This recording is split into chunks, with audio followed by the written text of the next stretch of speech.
There are places in the universe where humanity was never meant to set foot. Not because the air is poisonous, not because the temperature is too extreme, not even because something dangerous lives there. Some places are dangerous simply because they have remained untouched for too long. Because beneath their surface, sealed away from the light, sound, and time, something has been waiting. Tonight's entry was recovered from the testimony of Idris Cade, a former deep crust drill technician employed by the Halcyon Extraction Corporation. Officially, the incident at Deep Anchor 9 was classified as an unexplained geological disaster. Unofficially, 5 people returned from the planet known as LV-826C. Only 3 of them ever spoke again. This is the account of Idris Cade. This is the story of Deep Anchor 9. My name doesn't matter much anymore, but I'll give it to you anyway. Idris Cade, drill technician, 2nd class, Halcyon Extraction Corporation. I was 14 months into an 18-month contract on a rock the company called LV-826C on the manifest. Everyone stationed there just called it the vein. There was no sun to speak of, not the way most people imagine one. A dim, red dwarf hung permanently against the horizon, like something that had started setting and given up halfway through. The sky remained the color of a fresh, bruised morning, noon, and night, though those words didn't really mean anything there. We worked 6-hour rotations against a clock that had nothing to do with the world outside. 6 hours on, 12 hours off, 6 hours on again. Your body never adjusted properly. You slept because your schedule told you to sleep. You ate because the mess hall lights changed from white to yellow. You knew a new day had begun because the date on your wrist terminal moved forward. Outside, nothing changed. The vein remained frozen beneath the same red dusk, its black ridges stretching across the horizon like the exposed bones of something too large to bury. We were there for chronite. Before I signed the contract, I'd never heard of it. Most people haven't. It's a crystal, blue-black, nearly opaque, with thin veins of white energy trapped beneath the surface. Under the right light, those veins look like frozen lightning. Chronite interacts with space in ways the company never fully explained to workers like us. Burn a small enough amount under controlled conditions, and you can shorten the distance between 2 points. Fold space, essentially. That was the sales pitch. Corporate said a rig like Deep Anchor 9, operating at full extraction for 18 months, could pull enough chronite to fund an entire colony ship. I never saw the math. I just drilled where they told me to drill. Deep Anchor 9 consisted of 11 pressurized habitation pods arranged around a central extraction shaft. From above, it looked like a steel flower pressed into the black soil. The central shaft descended 4 kilometers into the crust. Every pod had a purpose: medical, communications, habitation, power regulation, storage, mess, processing. They were connected by narrow corridors with reinforced pressure doors between every section. The walls were built from gray composite panels that creaked whenever the external temperature shifted, which was often. There were 12 of us on the roster. Foreman Aldous Renner ran the rig. Renner had spent 28 years working deep extraction sites and trusted nothing that came out of the ground until it had been scanned, tested, scanned again, and preferably insulated. He was in his late 50s, though he looked older. Crooked nose, gray beard, left hand missing the tip of his smallest finger from an accident he refused to describe. His favorite saying was, "Measure twice, survive once." He said it so often that most of us had started repeating it back to him. Dr. Priya Anand handled medical and psychological evaluations. Halcyon was too cheap to send separate personnel, so she did the work of 3 people and complained with the energy of 6. Rosa Delgado ran communications. She had a laugh loud enough to carry through 3 sealed pressure doors, and an almost supernatural ability to argue with automated corporate systems until they did what she wanted. The drill crew consisted of me, Thomas Illick, and a 23-year-old named Samuel Beckett. We just called him Beckett. He was the youngest person on the rig, and still believed deep space extraction was an adventure. He kept a running calculation of his end-of-contract bonus taped over his bunk. Every time we struck a good pocket of chronite, he updated the number. The amount was never correct. Nobody told him. Thomas had worked beside me for almost the entire contract. Big man, thick beard, born on a mining colony orbiting Proxima Centauri. He claimed coffee made by machines tasted better than coffee made by humans because machines didn't resent you for asking. Atmospherics was handled by Einar Halverson, a quiet man who collected antique coins from planets he had never visited. Kofi Osei and Maren Voss were riggers. Darren Halloran handled loading and external maintenance, and Min Jane Cho kept the station's mechanical systems alive through a mixture of engineering skill, profanity, and stolen components. Preeti Nayar was our systems technician. She'd only transferred to Deep Anchor 9 3 months before everything happened. 26 years old, smart, nervous, always worried she was asking too many questions. She wasn't. It was a good crew. I want that understood. Whatever happened later, it wasn't because we were careless. We weren't stupid. Nobody ignored obvious danger because they wanted to investigate a strange noise alone. We followed protocol. We checked our equipment. We watched one another. It found us anyway. It started 34 days before we escaped, though none of us knew to count it that way yet. It was mess rotation when the first alarm sounded. Not an emergency alarm, just a telemetry warning from bore line B. Osei had been complaining about the coffee again. "It has texture," he said, holding his cup toward the light. "That's called flavor," Thomas told him. "No, flavor is something you taste. This is something I have to chew."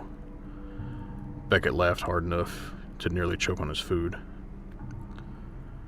Render didn't look up from his terminal. "If you've got enough time to analyze the coffee," he said, "you've got enough time to clean the drill housing." Osei stared down into the cup. "I take it back. Perfect coffee." That was the joke. Not much of one. But I want you to remember it. I've remembered it every day for 3 years. The warning chimed again. Renner finally looked at the display.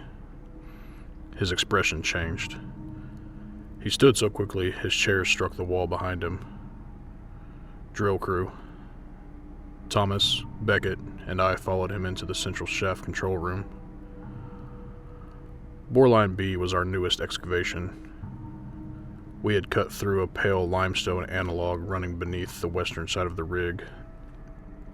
Anand said the formation had no business existing on a planet with the veins atmosphere. Nobody thought much of that. Geology on colonial worlds produces a lot of things that supposedly have no business existing. That's what most of colonial world means. Thomas had been operating the drill remotely from the control room. The telemetry showed the bit at a depth of 340 meters beneath Gallery B. "What happened?"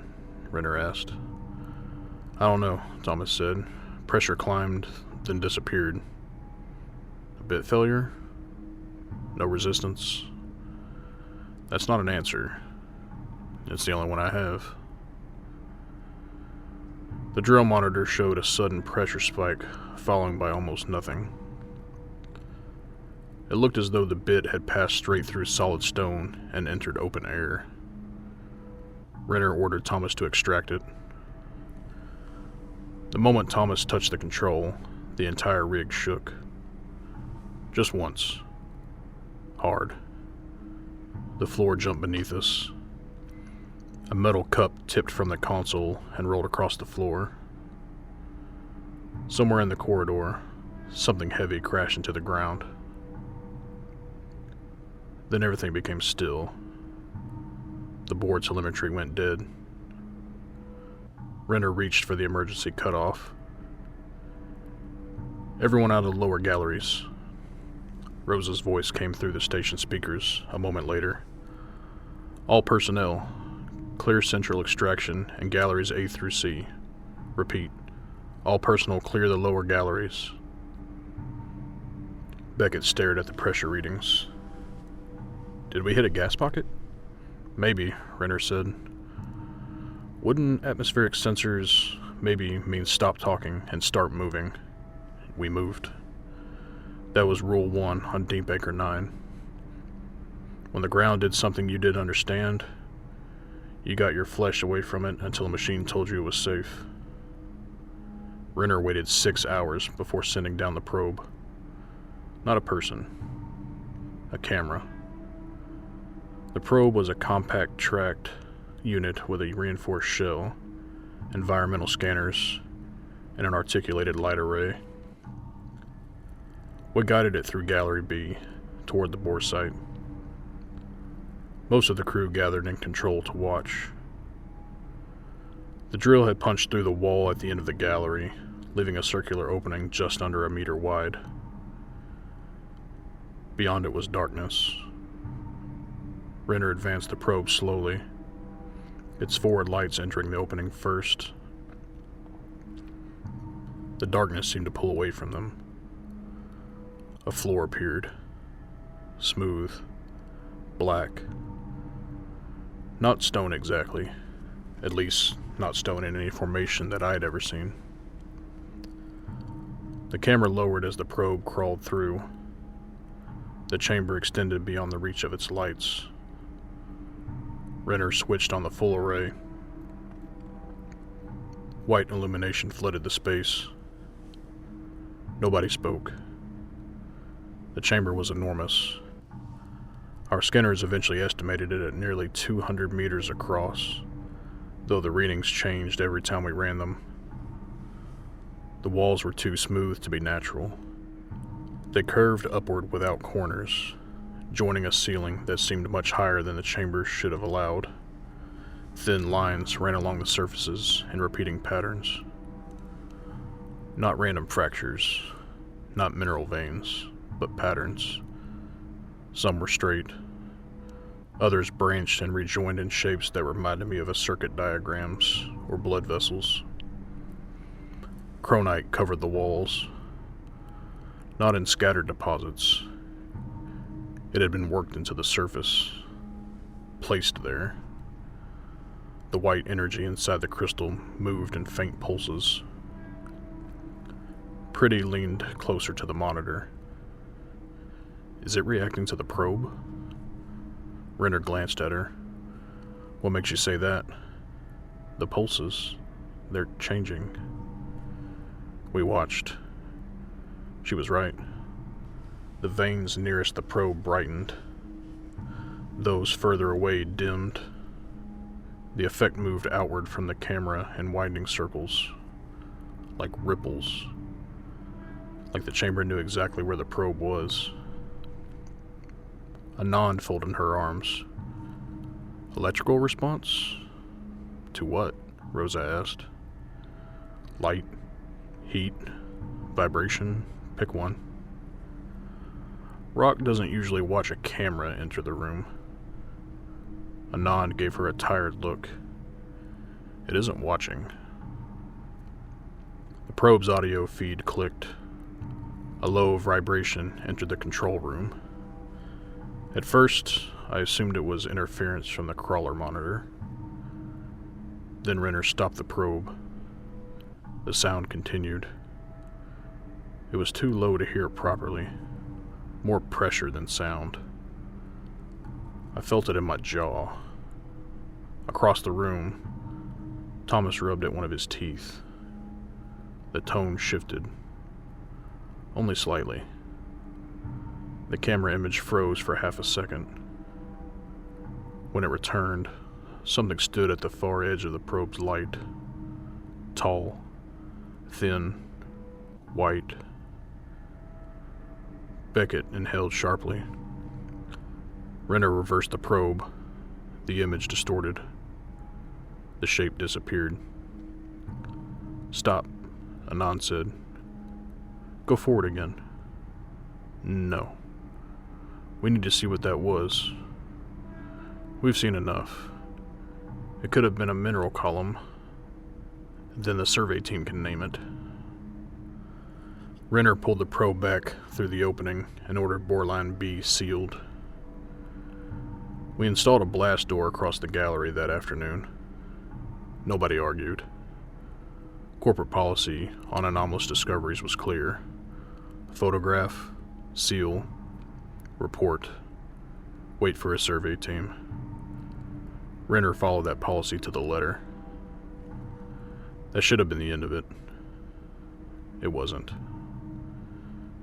Because the chronite yield from line B had increased by 412% in the hours before the breach.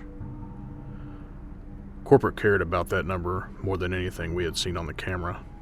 18 hours after the seal went up, a priority message arrived. The chronite relay transferred the transmission across 400 light years almost instantly. Corporate routing and authorization still took nearly 2 days. Even faster-than-light technology couldn't make management efficient. Rosa called us into the mess hall. She stood beside the wall display with her arms folded. "I have an operational directive from Halcyon Central Extraction." Renner's face hardened. Rosa read it aloud. "Proceed with controlled extraction. Survey team reassigned. Timeline priority. Maintain reporting compliance." Silence followed. Then Osei raised his coffee. "They didn't mention that chamber." "They acknowledged the report," Rosa said. "Did they even read it?" "They acknowledged it." "That's not what I asked." "That's the answer I have." Renner stared at the message. "They want the line reopened." "Did they approve hazard pay?" Rosa looked at him. Renner gave a humorous laugh. "Of course not." Nobody argued with corporate from 400 light years away. You couldn't. By the time an appeal reached a person with authority, the contract would be over. So we reopened Boreline B, and 34 days later, 5 of us left that planet. I was the only one who came back entirely myself. For the first week after we reopened the line, nothing happened. That's the part that bothers me most when I remember it. How ordinary everything remained. We didn't enter the chamber. Renner refused. He positioned Boreline B along a side gallery that passed within 20 meters of the chamber wall, but never breached it. The drill went back to work. Chronite came up in quantities we had never seen. Entire sections of the extraction belt glowed blue-black beneath the industrial lights. Beckett updated his bonus calculation 3 times in 2 days. "I can pay off my sister's habitat loan," he told me. "You don't know what your bonus is." I know the percentage. You think you know the percentage. It's in the contract. Then you definitely don't know it. He grinned. You're bitter because I'm retiring before you. You're 23. Exactly. Early retirement. Renner walked past us. You'll retire into the drill housing if you don't tighten that coupling. Beckett saluted him with the wrench. Measure twice. Survive once, Renner answered. He said it automatically, like breathing. The first actual anomaly was logged by Halverson. He cornered me outside the mess hall on day 7. Halverson wasn't a man who enjoyed conversation. If he approached you voluntarily, something had either broken or caught fire. The scrubbers in Line B are cycling incorrectly, he said. How so? Gas spikes. Are they toxic? No. Flammable? No. Then what is it? He showed me the readings. Every time the drill ran, a trace compound appeared in the gallery atmosphere. The quantity was tiny, far below any established danger threshold. The station's chemical database couldn't identify it. Could be dust from the chronite, I said. Chronite dust has a signature. Lubricant? Also has a signature. Sensor fault? I replaced the sensor. That was Halverson. He didn't ask a question until he had already eliminated every easy answer. We brought it to Renner. He ordered Line B personnel into full respirators and added the gas anomaly to our daily corporate report. Halcyon acknowledged it. They did not order us to stop. 2 days later, Thomas told me he could hear something beneath the drill. We were eating in the mess hall. Osei had added powdered chocolate to his coffee in an attempt to make it drinkable. It's worse, he announced. You've discovered progress, Rosa told him. Thomas barely touched his food. I nudged his tray. You sick? He looked toward the ceiling. Can you hear that? We all stopped. The ventilation fans hummed. Metal clicked as the station adjusted pressure between pods. Somewhere behind the wall, a coolant pump started. Hear what? I asked. Thomas leaned toward me.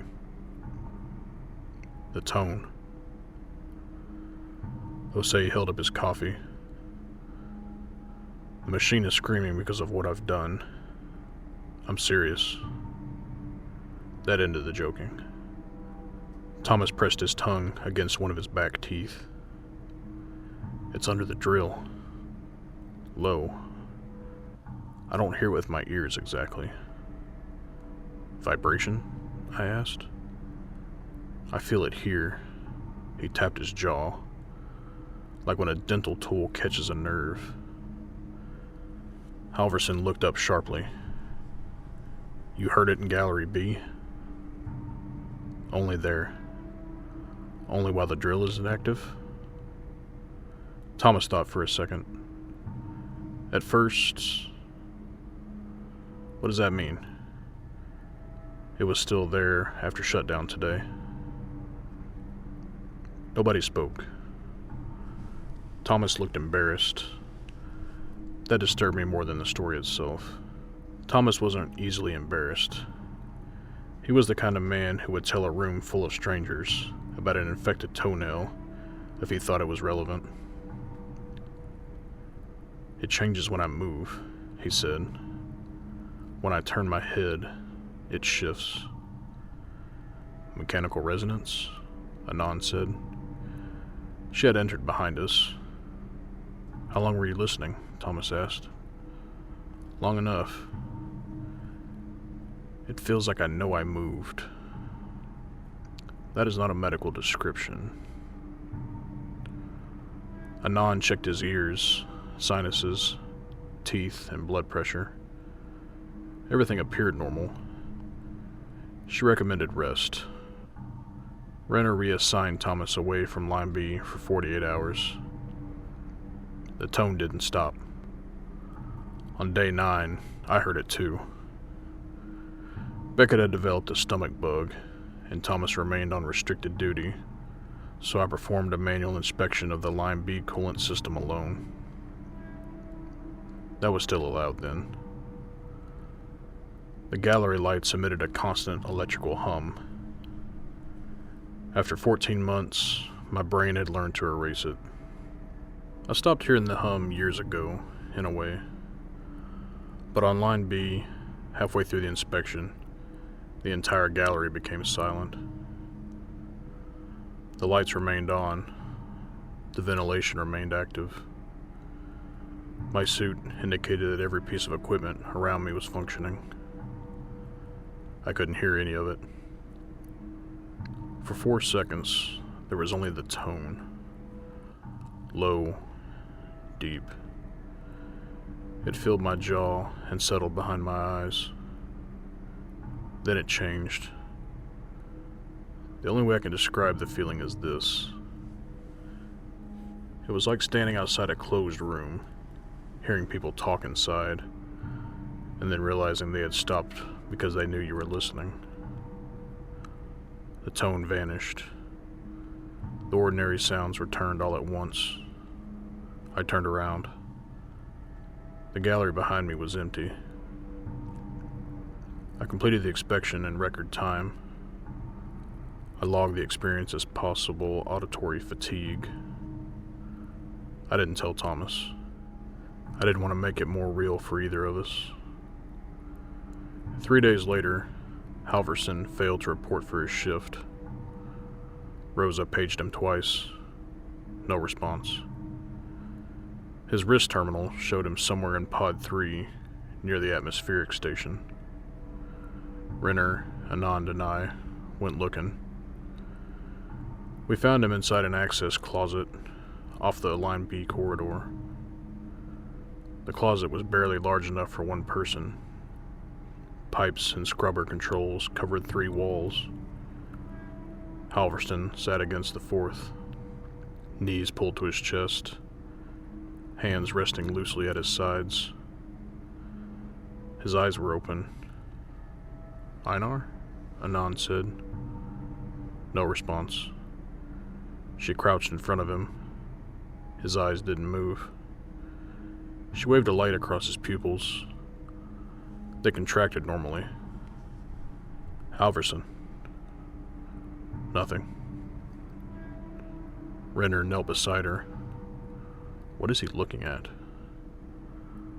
The wall in front of Halverson was blank. Gray composite. No monitor. No window. No damage. Then I realized what lay behind it. The closet backed against the unexcavated rock surrounding the chamber. Anand took his wrist and checked his pulse. Vitals are normal. Renner touched Halverson's shoulder. The man didn't react. "Can you hear me?" His lips moved. A whisper came out. I leaned closer. "What did he say?" Renner asked. "I don't know." Halverson whispered again. This time I heard it. "Not empty." Anand looked at me. Halverson continued staring at the wall. "Not empty," he whispered. "Not empty. Not empty." We carried him to medical. Anand performed every examination the rig could support. No stroke, no seizure activity, no detectable toxin, no infection, no cranial trauma. His brain scans showed elevated activity in regions associated with language recognition and pattern processing. He was listening to something. At least, that's what Anand's interpretation. Halverson stopped speaking before the end of the day. He would not eat unless someone placed food into his hand and closed his fingers around it. He would not look away from the direction of the chamber. Even after we moved him to medical, he turned his head toward it. Through 3 walls, through the central shaft, through hundreds of meters of rock. Anand's official diagnosis was acute psychological stress response aggravated by isolation.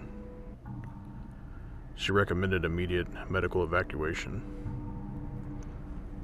The next transport window was 11 days away. We didn't have 11 days. I want to be fair to Anand. People have read fragments of the inquiry and asked why she didn't order us to abandon the station then. She couldn't. Not legally. She had a man who had stopped talking, and a group of workers reporting a low-frequency noise.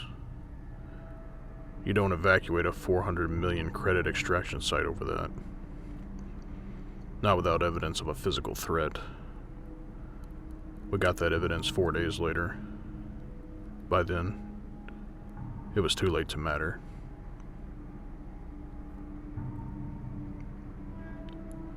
Day 16.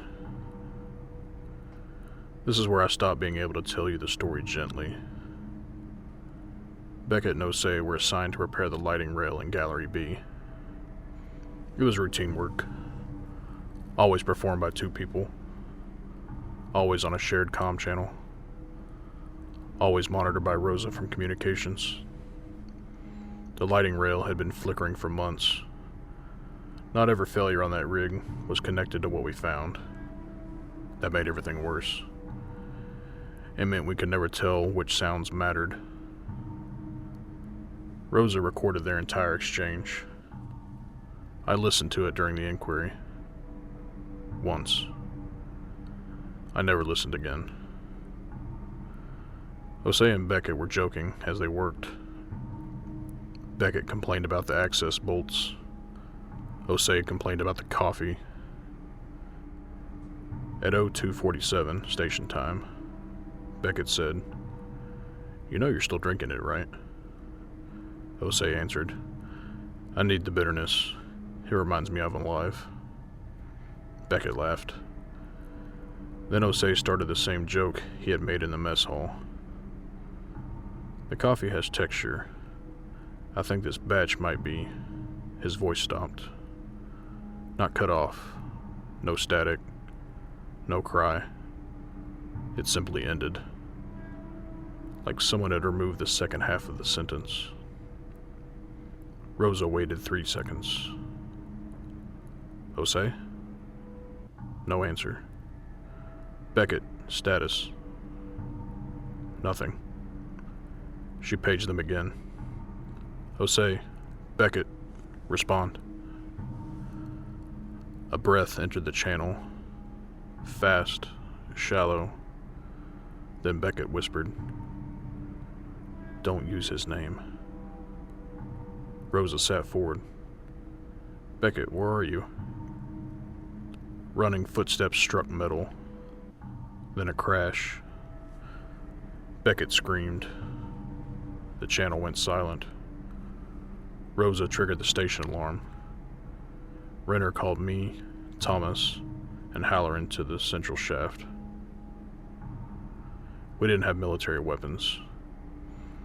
Deep Anchor 9 was a mining installation. We had 3 high-caliber rifles rated for aggressive local wildlife, though no one had ever seen local wildlife on the vein. Renner gave one to me, one to Halloran. He carried the third. "Stay together," he said. Thomas held a cutting torch. The elevator descended. Nobody spoke during the 4-minute ride. As we passed the lower levels, the tone returned. I felt it through the metal floor. Thomas looked at me. "You feel it?" It wasn't a question. I nodded. The elevator opened into Gallery B. Half the lights were out. The remaining fixtures flickered irregularly, leaving long sections of the tunnel in darkness. Renner raised his rifle. Rosa, maintain open channel. I have you. Track our positions. 4 signals. Tight group. We moved. The gallery curved toward the maintenance section. Tools lay scattered beneath a lighting rail. A ladder had tipped onto its side. We found Beckett 40 meters from the work site. He had wedged himself between a support column and the tunnel wall. His helmet was missing. Blood ran from the cut above his eyebrow. He held the severed end of his safety tether in both hands. "Beckett?" I said. He flinched so hard his skull struck the rock behind him. "Easy. It's Idris." His eyes searched my face, then Renner's, then Thomas, then Halloran. Like he was checking each of us against a list. "Where's Osei?" Renner asked. Beckett started crying. No sound. Tears simply rolled down his face. "Where is he?" Beckett's lips moved. "It wore him." Renner crouched. "What wore him?" "It wore him." "Beckett." "It wore him. It wore him. It wore him." We searched the gallery. The lighting repair equipment remained where they had left it. Osei's tool case was open. His rifle-rated safety knife was missing. At the far end of the work area, we found his tether, cut cleanly. Not torn, not burned. Cut. Renner examined the edge. "One motion," he said. Halloran swept his light across the floor. "There's some tracks." Osei's boot prints led away from the repair site. We followed them. After 8 meters, the prints changed. The heel impressions grew narrower. The toe marks lengthened. About 12 meters, they no longer resembled work boots. They looked barefoot, human at first, then too long. Each print stretched further than the one before it. 5 toes became 6, then 4. Then a single deep impression divided down the middle. The tracks stopped in the center of the corridor, not against a wall, not at a door, in the middle of the floor. Renner aimed his rifle at the empty air above them. "Rosa, how many signals?" A pause. 5. Nobody moved. "There are 4 of us, and Beckett," Renner said. "I know. Positions. You 4 are grouped at gallery marker B19. Beckett is behind you." "That's 5. "No." Rosa's voice trembled. "I have 5 moving signals and Beckett." The gallery lights went out. Total darkness. Someone breathed beside me. Not through the comm. Inside my helmet. A voice whispered near my left ear. "The coffee has texture." I fired. The muzzle flash filled the tunnel. For a fraction of a second, something stood directly in front of us. It wore Osei's face, but it was too tall. His body had been stretched upward, limbs lengthened without gaining weight. His work suit hung from him like clothing draped over scaffolding. His head tilted sideways. The smile reached one cheek before the other. Then darkness returned. Renner shouted. The emergency lights engaged. The corridor was empty. We ran. Behind us, Osei's voice continued the joke. I think this batch might be trying to escape the cup. The imitation laughed. The sound came half a second too late. We reached Beckett. Thomas lifted him by the arm. All 6 of Rose's tracking signals followed us to the elevator. When the doors closed, her system still showed 1 signal standing outside. It remained there for the entire ascent. Then it appeared in Pod 3. Then Pod 8. Then inside medical. Anon screamed over the comm. The signal vanished. Halverson never moved. We never found Osei. Not his body, not his suit, not a trace of blood. Nothing. That night, Renner shut down Boreline B permanently. He sealed the blast door. Then he disabled the drill himself. He sent a message to Halcyon stating that extraction had ended and would not resume. Corporate's response arrived 2 days later. A reminder of our contractual quotas. A warning that unauthorized cessation would result in forfeiture of completion bonuses. And a notice that our evacuation shuttle would not be repositioned ahead of schedule. By the time that message arrived, 2 more people were gone. The thing beneath Deep Anchor 9 had learned that it didn't need the drill anymore.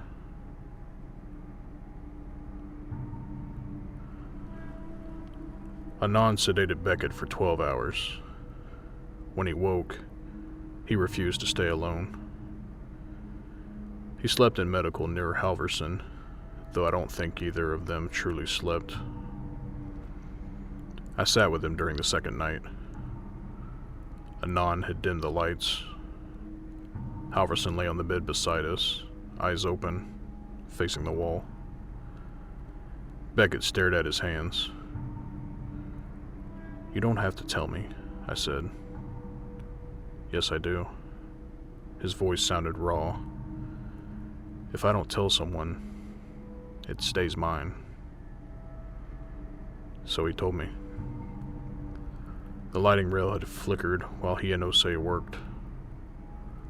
Only half a second. When it came back, Osei was standing 12 meters further down the corridor. Too far to have moved. Beckett assumed he had misjudged the distance. Osei turned around, he said.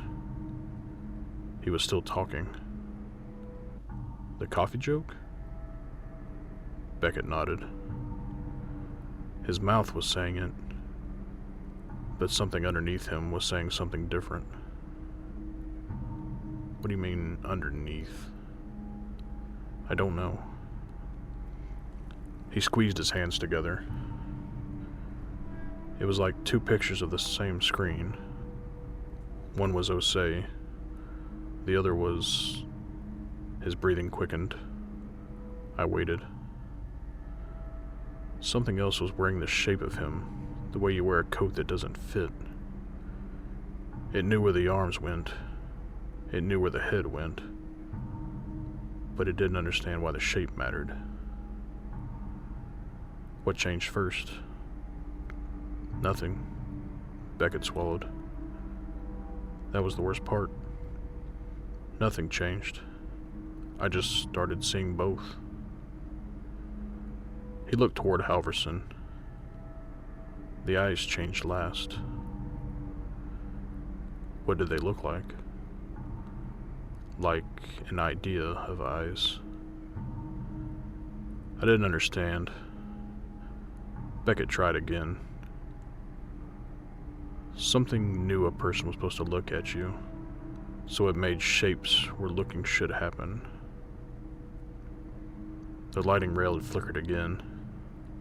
When it came back, the imitation was closer. Osei's mouth continued moving. The same sentence. starting over. The coffee has texture. I think this batch might be... Beckett ran. The thing didn't chase him, not the way an animal would.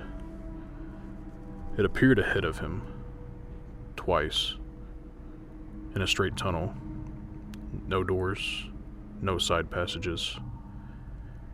Each time, it stood beneath a light, wearing Osei's face. Each time, Beckett went around. Each time, the tone grew stronger. What did it want? I asked. Beckett's eyes filled with tears. It wasn't hungry. How do you know? It told me. You said it only repeated the joke. Not with words. He tapped his teeth. I understood it.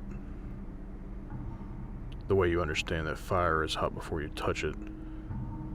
The way you understand someone is standing behind you before you hear them breathe. It was curious.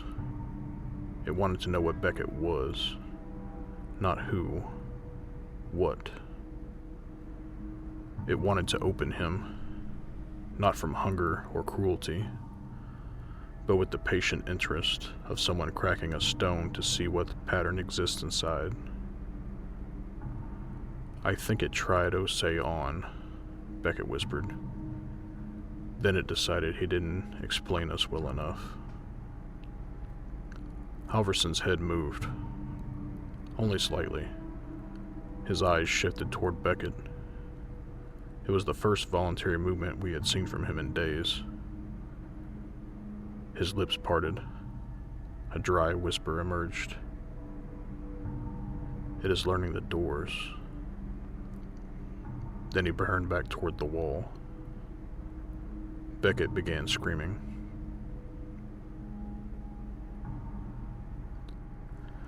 By day 20, 10 of us remained capable of working. Halverson was alive but catatonic. Osei was missing. Renner stopped using the word missing after that. He called Osei lost. There was a difference. Missing suggested we might still find him. We did not. The blast door separating us from Boreline B no longer mattered. Whatever had taken Osei had not entered through it. Rosa's log placed his final transmission on the far side of the gallery, backed against solid rock. Renner gathered us in control. It isn't moving through the tunnels, he said. Anon stood behind him. We don't know that. It appeared ahead of Beckett twice. According to a traumatized witness, you heard Osei's voice. I heard something on a comm channel. Renner pointed toward the station schematic. It is moving through the rock. Nobody liked hearing that. Deep Anchor 9 was surrounded by rock. The central shaft was cut through. Our support pylons were driven into it. Chronite veins ran beneath nearly every pod. It may be associated with the crystal, Preety said. Renner looked at her. Explain.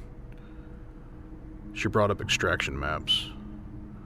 The highest chronite concentration formed a branching pattern around the buried chamber. Not random seams, a network.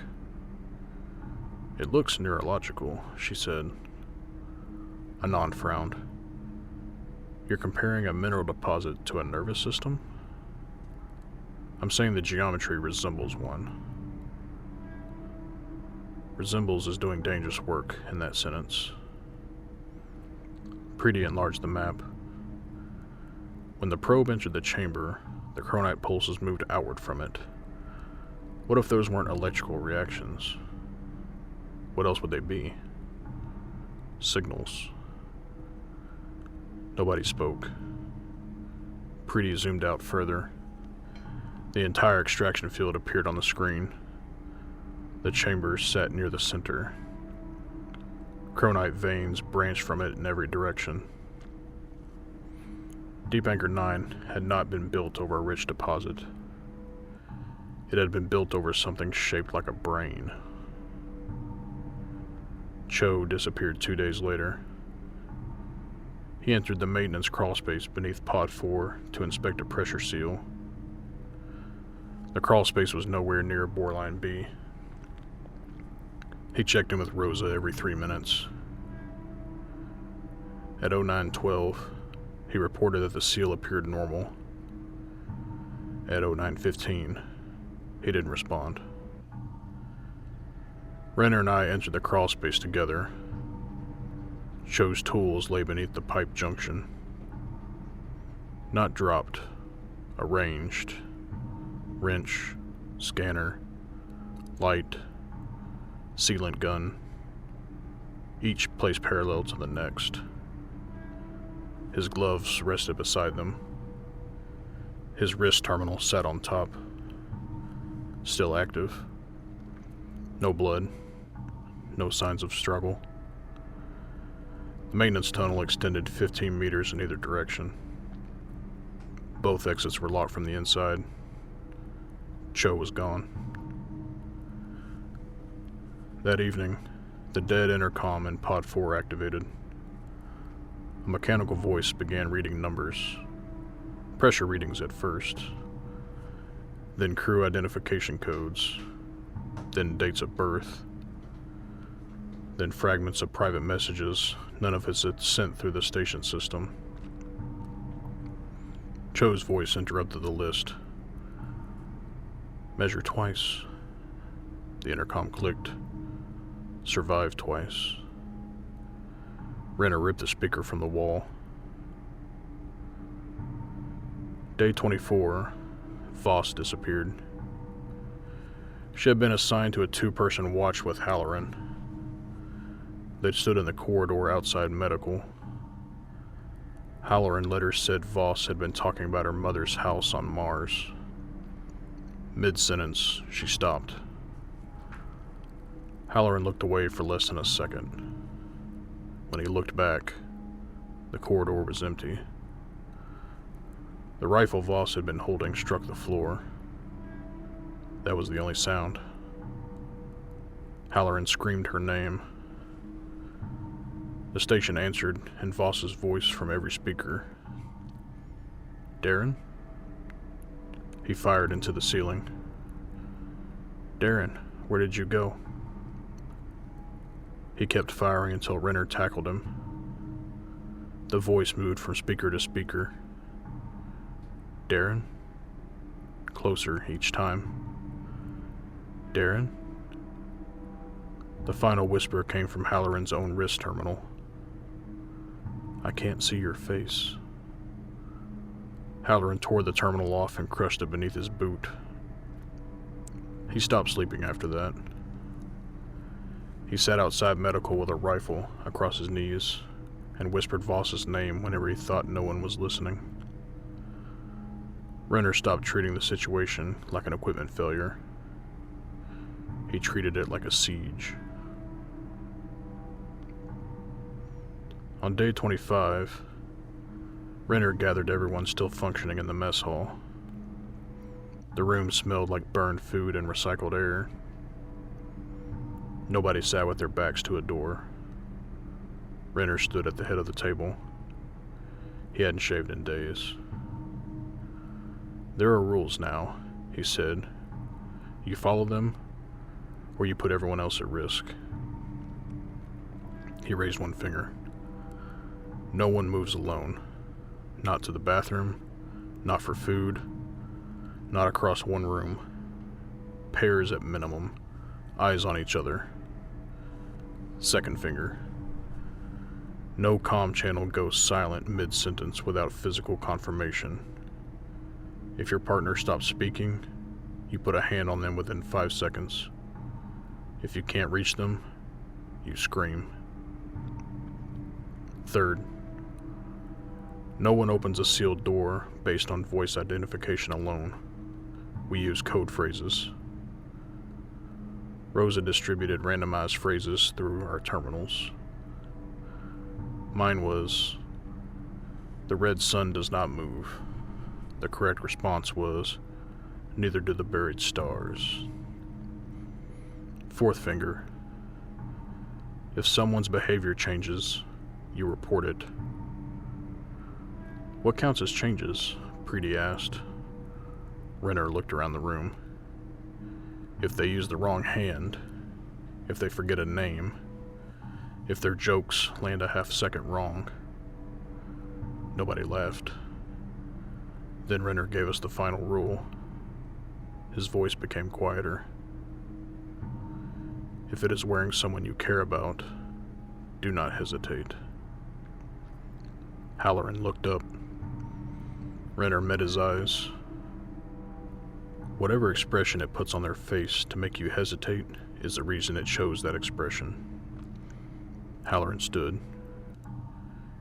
"You don't know that Voss is dead." Renner didn't answer. "You don't know."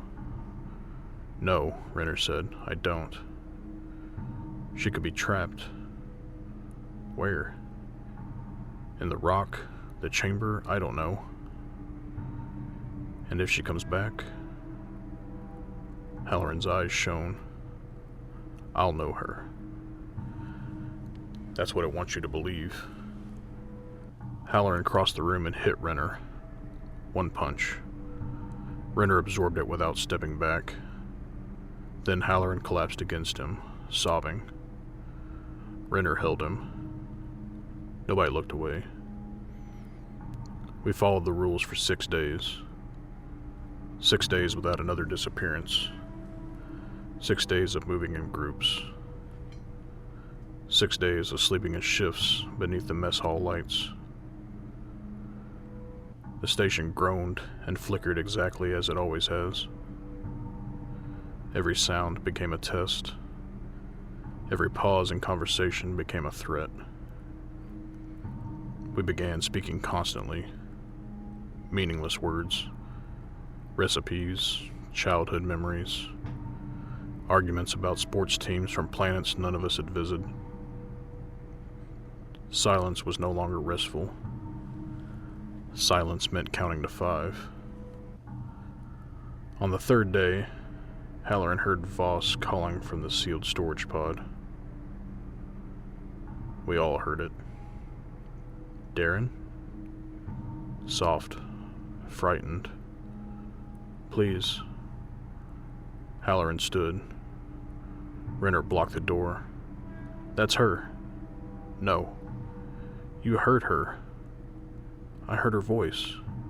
She knows my name." "So does the station roster." Voss began crying behind the door. "I'm cold." Halloran shoved Renner. "She's alive." Renner held him against the wall. The voice continued. "Darren, I can't see your face." Halloran stopped fighting. Those were the same words the station had spoken through his wrist terminal. The crying ended. Then Voss laughed. Half a second late. Halloran slid down the wall. He never recovered from that moment. The next morning, he disappeared from the mess hall while 6 of us were in the room. No flickering lights, no open doors. 1 second he sat at the table. The next, the chair was empty. His coffee cup remained in the air for a fraction of a second before falling. It struck the floor and shattered. Nobody had looked away. That was when we understood the rules had never protected us. The thing had simply been watching us make them. Learning what we feared. Learning what we noticed. Learning the doors.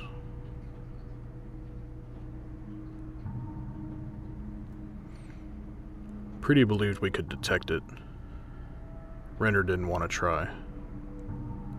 "I'm done poking it," he said. "It's already here," she answered. Ignoring it isn't containment. She had spent days studying the station's inconsistent tracking data. Whenever the entity appeared, clocks drifted. Not by much, fractions of a second. Security feeds displayed events slightly out of sequence. Audio arrived before mouths moved. Door sensors registered openings that had not happened yet. Chronite folded distance. Preeti believed the chamber was folding time in the same small, unstable ways. It may not be teleporting, she explained. It could be choosing a different moment to occupy. Anon shook her head. That sentence does not mean anything. It means it appears ahead of us because, from its perspective, it was already there. And how does that help? We set up isolated cameras with independent clocks. If their feeds desynchronize, we know it's nearby. Renner hated the idea, but our shuttle was still 9 days away. We needed something. We chose an empty corridor in Pod 6. Preeti placed 4 cameras at equal distances, each running on an independent power source. No shared network. No chronite-based synchronization. We watched from control. At first, all 4 feeds showed the same empty corridor. Then camera 2 flickered. Cho stood beneath the lights. At least, it looked like Cho. His back faced us. Camera 1 showed the corridor empty. Camera 3 showed Cho walking toward Camera 2. Camera 4 showed all of us entering the corridor. That was impossible. We were still in control. Preeti leaned closer. On Camera 4, our future selves walked in single file. Renner first, me behind him, Rosa, Thomas, Preeti. Each of us looked directly into the camera. Then the version of Preeti on the screen raised one finger to her lips. The feed died. In control, the real Preeti stumbled backward. Camera 3 showed Cho turning. His face had no features. No eyes, no mouth. Just skin stretched over the shape of a skull. Camera 2 showed him standing directly in front of the lens. Camera 1 remained empty.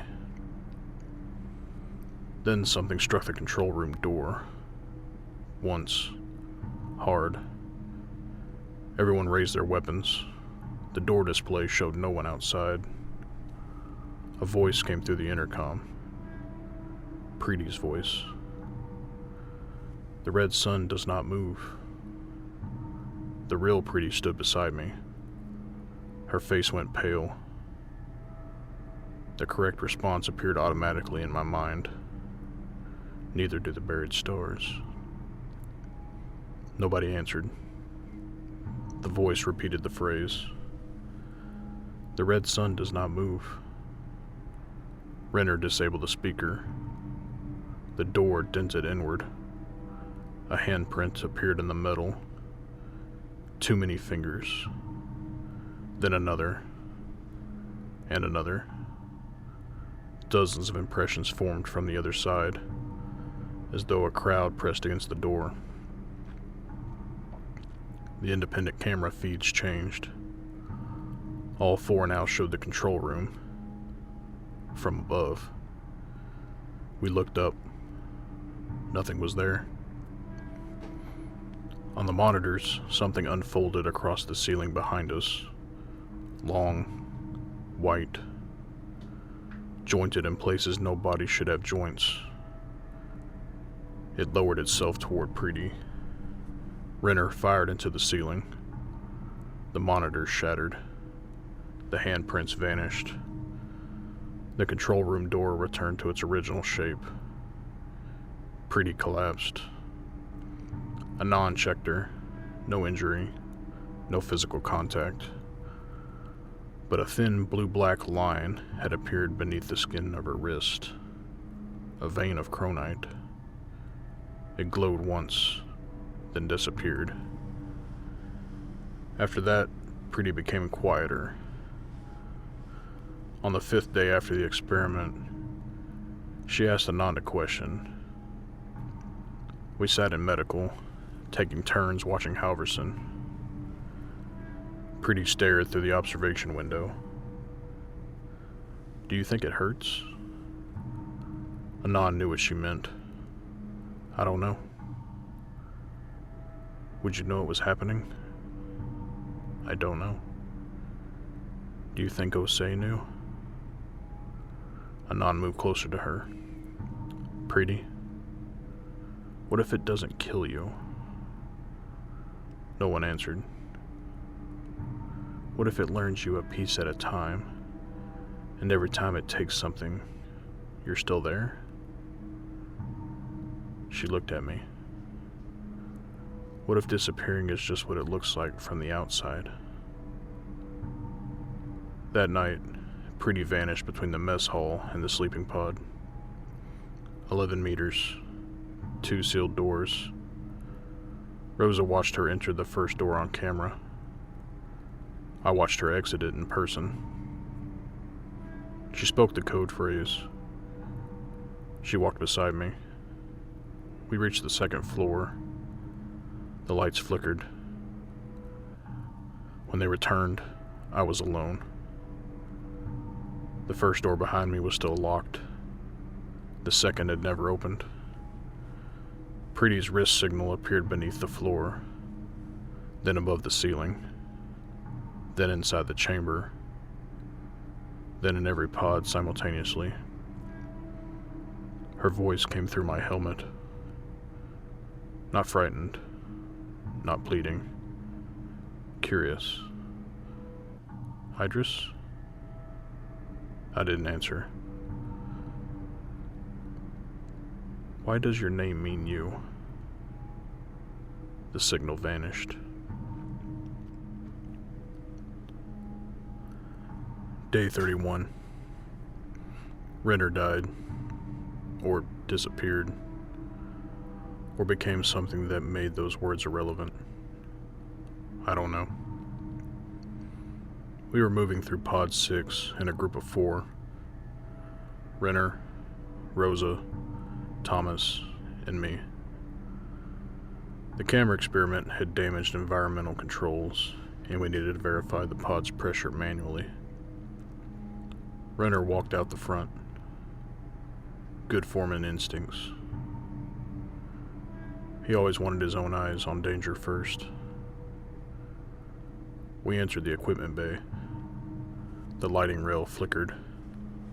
Half a second. When the light returned, Renner had stopped.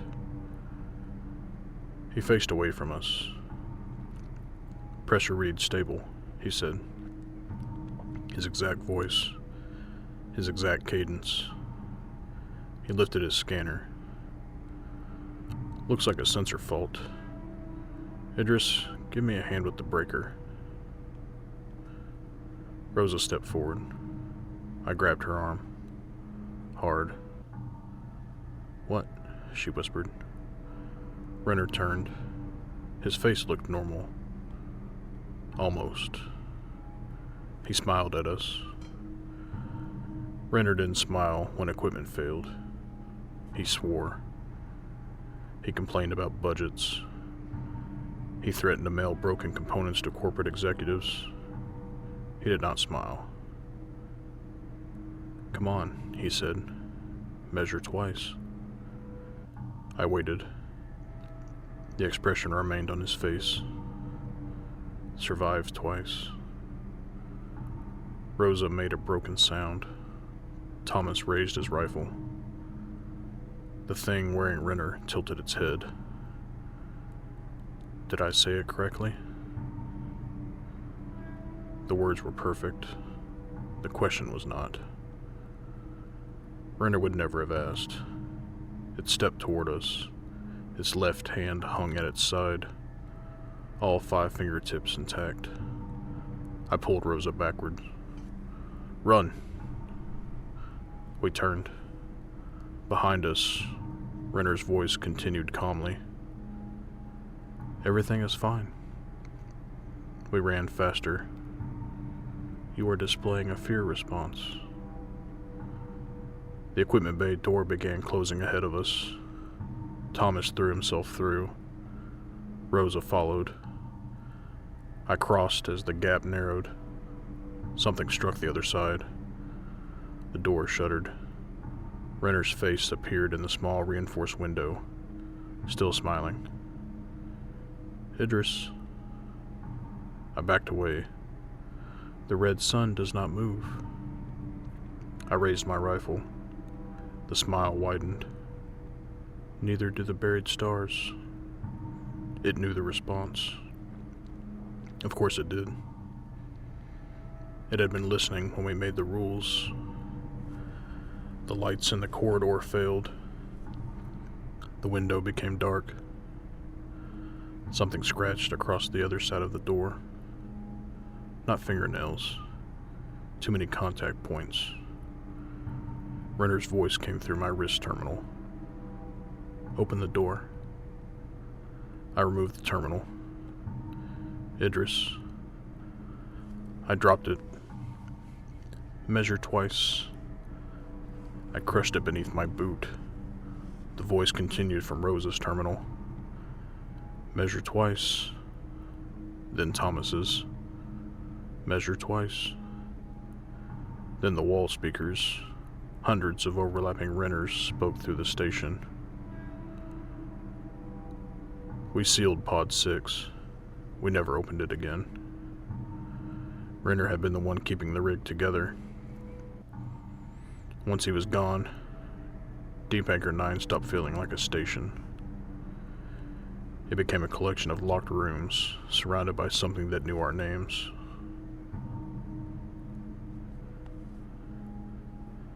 5 of us remained alive.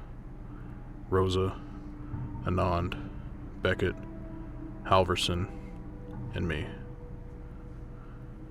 But alive had become a technical distinction. Halverson had not spoken in weeks. Beckett refused to leave medical and spent hours examining his hands, turning them over, pressing each finger as though checking they still belonged to him. Only Rosa, Anand, and I could keep the station functioning. The evacuation shuttle was 71 hours away. We calculated the time repeatedly. 71 hours. 4,260 minutes. 255,600 seconds. Every method made it feel longer. We barricaded ourselves inside medical. It was the only pod with independent life support and 2 pressure doors. We kept the lights bright. Nobody slept alone. Nobody used the bathroom alone. We spoke continuously. Rosa told us about growing up in Mexico City beneath orbital elevator shadows. Anand described every ingredient in her grandmother's lentil soup. I recited drill maintenance procedures from memory. Beckett repeated our names. Idris, Rosa, Priya, Beckett, Halverson. Every few minutes, as though taking attendance could keep us real. At 53 hours remaining, the station announced an incoming message. Rosa accessed it. The sender identification showed Aldous Renner. The message had been transmitted from Deep Anchor 9. 3 minutes in the future. Rosa deleted it without opening it. At 47 hours, something walked around medical. Slow footsteps. Renner's boots. Then Osei's. Then pretty smaller steps. Then something with more than 2 legs. It circled the pod for 6 hours. At 39 hours, Halverson began humming. The tone. Perfectly. Beckett screamed and covered his ears. Anon injected Halverson with enough sedative to stop a much larger man. He continued humming. His lungs did not appear to move. The sound came from somewhere inside his bones. At 32 hours, the medical lights flickered. When they returned, Beckett stood beside Halverson's bed. I had been looking at him across the room 1 second earlier. He couldn't have moved that fast. I raised my rifle. Code phrase. Beckett stared at me. Address? Code phrase. His eyes filled with fear. I don't remember. Rosa aimed at him. Think.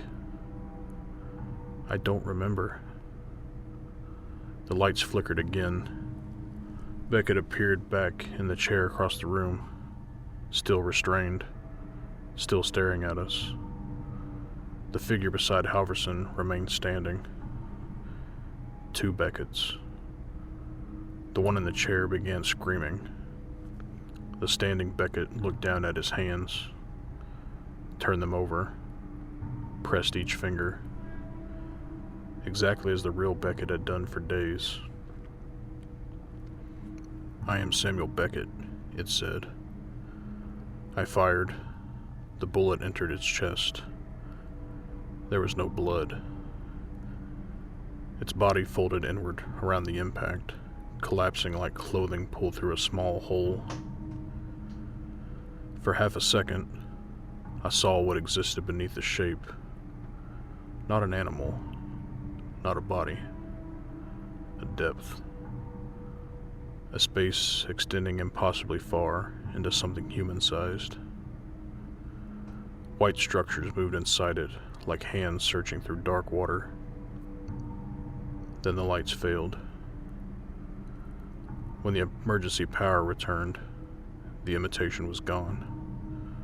The bullet lay on the floor, unfired, still warm. At 19 hours remaining, Rosa successfully overrode the shuttle schedule. She had spent nearly 2 days arguing with an automated routing system. The shuttle would arrive 8 hours early. That left us 11 hours to survive. At 9 hours remaining, the station began depressurizing Pod 2, then Pod 7, then the mess hall, one section at a time. The process moved toward medical. It's pushing us out, Anon said. Or the station is failing, Rosa answered. Do you believe that? No. The shuttle transmitted its landing sequence. We prepared to move. Medical was 200 meters from the surface pad. 200 meters. Under ordinary circumstances, less than 3 minutes. We needed to move Halverson on a gurney. Beckett could walk, but barely. Every corridor between medical and the pad passed across chronite-lined sections of the station. We waited for the shuttle to touch down. The impact vibrated through the floor. Rosa confirmed the pilot signal. Automated retrieval craft. No human crew. That was probably the only reason Halcyon had sent it. I opened the first medical door. The corridor beyond was empty. Red emergency lights pulsed along the walls. The station intercom clicked. Renner's voice spoke. Shuttle arrival confirmed. We ignored it. Anon pushed Halverson's gurney. Rosa supported Beckett, and I walked in front with the rifle. We reached the first junction. Jose stood at the far end. We wore the same work suit, the same expression. He held the missing safety knife. "The coffee has texture," he said. We backed toward the alternate corridor. Jose appeared there too. 2 of them, then 3. Every dark doorway contained his face. I fired at the nearest. The lights flickered. The corridor became empty. "Move!" We ran. The gurney wheels struck the uneven floor. Halverson's head rolled from side to side. His eyes opened. Not toward the chamber, toward me. "Idris?" he whispered. It was the first time he had said my name since the closet. "Einar?" "It knows the way out."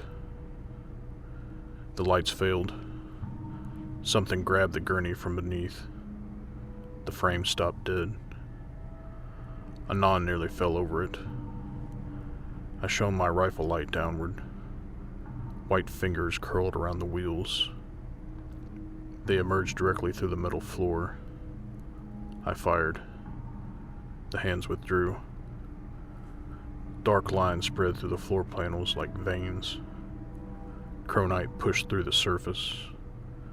Blue-black crystal cracked the corridor open behind us. The walls began humming. Not one tone now. Thousands. Each slightly different. Human voices hidden inside them. Cho, Voss, Halloran, Preety, Renner, Thomas, all speaking beneath the vibration. We pulled the gurney forward. Beckett froze. Jose stood behind him, not ahead, beside him, their shoulders touching. The imitation leaned close to Beckett's ear. "What are you underneath?" Beckett shut his eyes. Rosa dragged him away. The thing watched us go. It didn't follow. It no longer needed to. We reached the final pressure door. The surface pad waited beyond a short airlock. I fired into the floor. The grip released. I crossed the threshold. Rosa hit the shuttle command. The hatch began closing. Renner stood in the airlock. The red wind tore at his clothing. He did not move. "Measure twice," he said. The hatch narrowed. I looked through the gap. Survive once. For the first time, the imitation looked angry. Its face split open vertically. The shuttle hatch sealed, and we launched.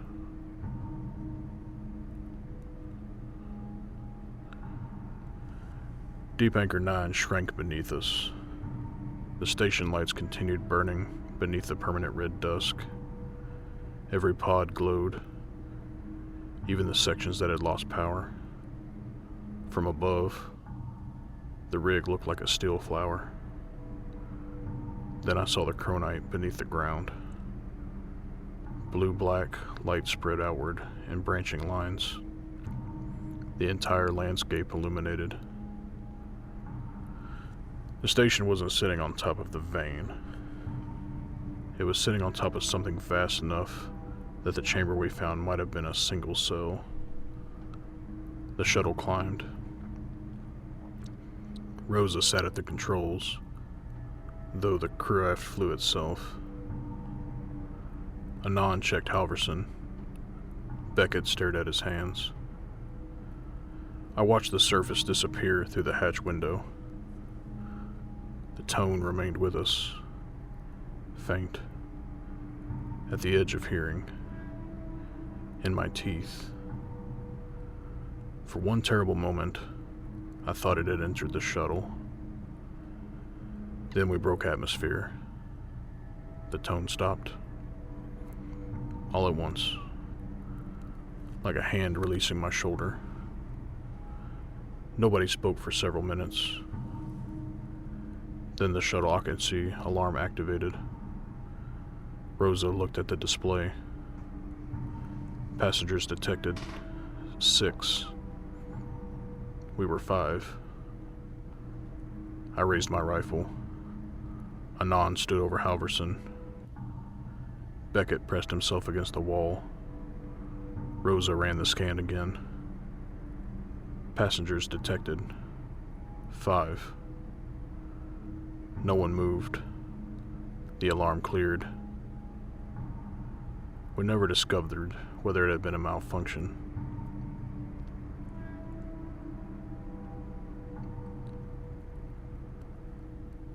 I've been off the vein for 3 years. Halcyon's inquiry lasted 8 months. They questioned us individually, compared our accounts, searched for contradictions. They blamed contaminated air, isolation psychosis, low frequency vibration, chronite exposure, faulty station tracking systems. Every explanation accounted for 1 or 2 pieces. None accounted for all of them. The final report classified the Deep Anchor 9 incident as an unexplained geological and psychological hazard. The site was listed as abandoned.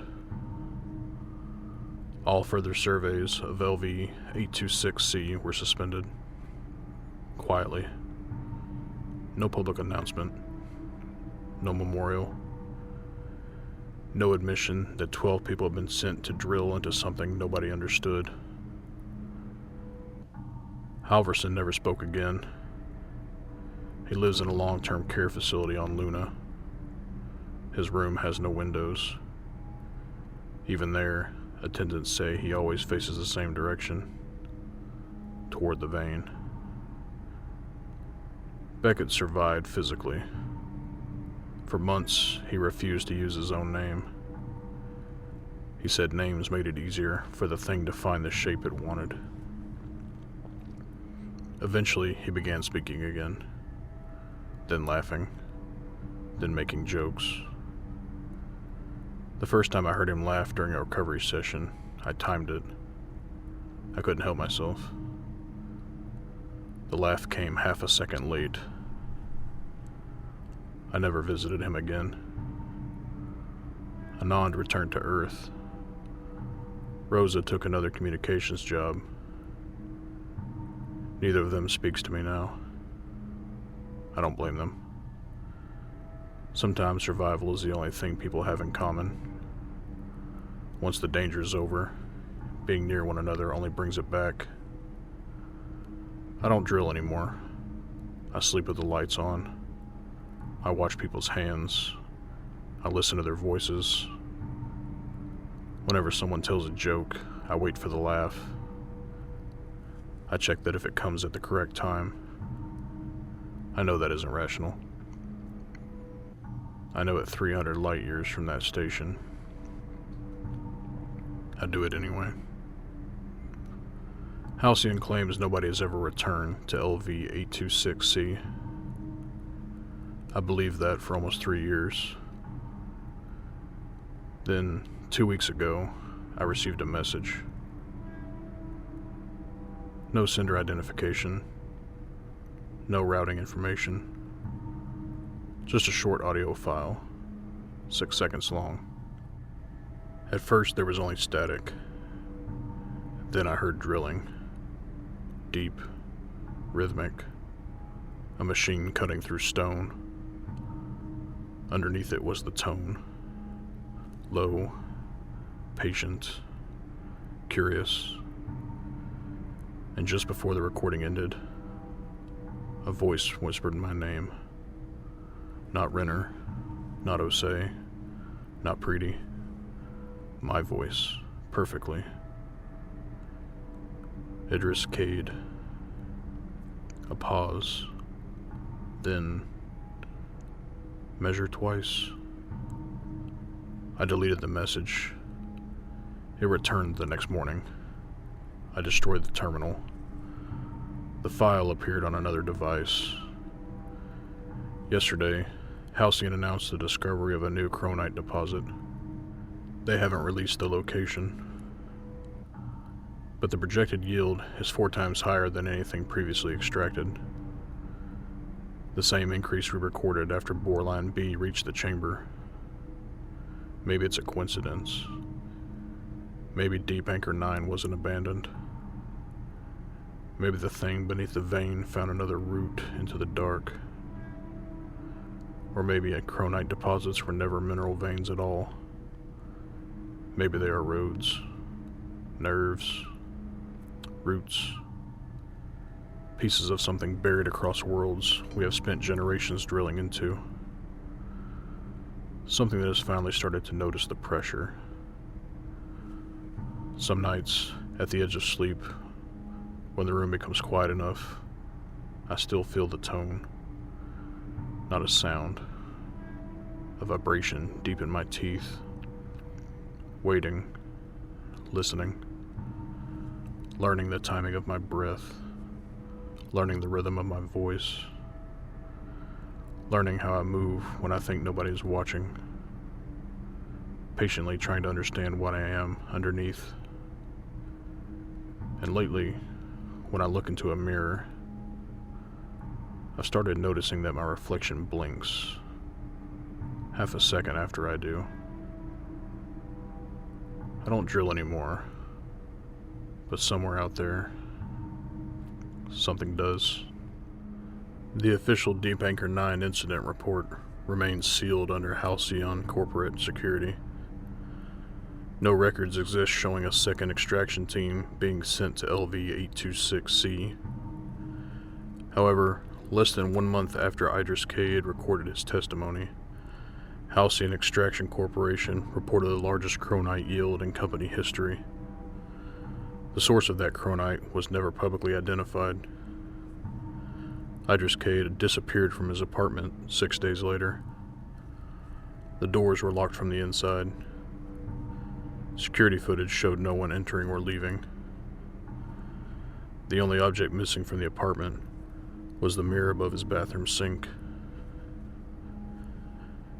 Thank you for listening to Grave Archives. Sleep carefully. And remember, just because something looks human doesn't mean it learned how to be one.